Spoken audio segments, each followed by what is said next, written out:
My name is Joshua Free. I am the author of several books, both as myself and under the name Rolling Stone back in the 1990s. What we're going to talk about in this serial is essentially the magic of the Necronomicon of Joshua Free. This is something that a lot of people have sent many questions about. Obviously a topic of controversy.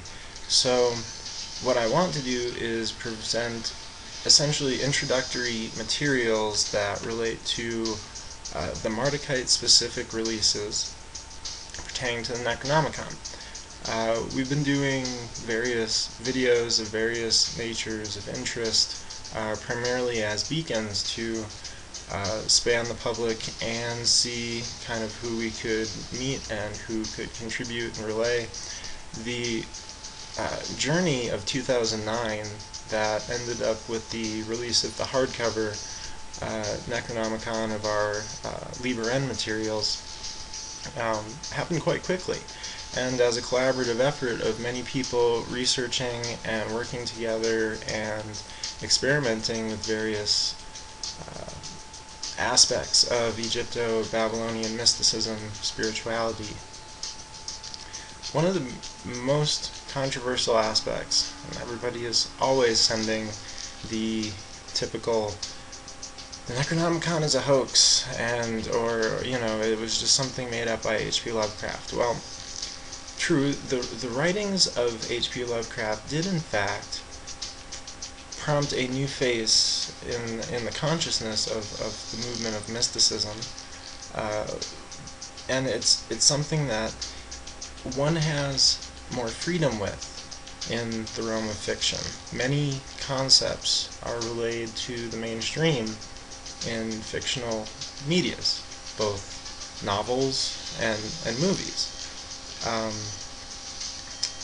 It's an artistic form, and today many occultists write fiction, and many spiritualists and visionaries are responsible for a lot of the media that gets presented in the world. I mean, all you have to do is kind of look at the wave of media over the last several years, and you can see this. There's evidence for this.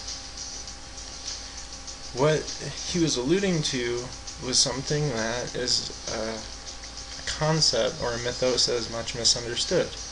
Given the Christianization of the planet and many other aspects that have taken hold in the last several thousand years, the concepts, the framework in which to base ancient mythologies as fact, when in fact they've been given a very, we come to look at mythology as myth, meaning that it's completely fake.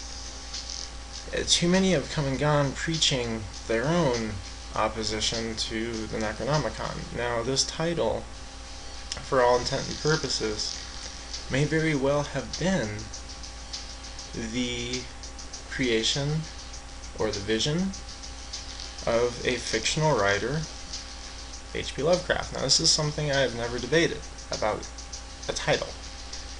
Now,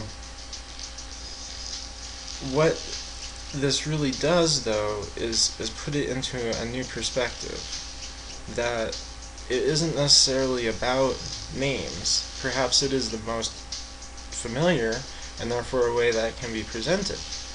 But to be frank, what he has done is given names to things much like a Edenistic Adam in the garden, given names to things arbitrarily that he saw, things in visions, things in dreams, things in nightmares. They're just names, semantics. Those who fall to the trapping of strictly living under these semantic posts, you never get to see beyond that. That's living under labels. That is a complete barrier to any form of enlightenment on any path, whatever name you wish to give it.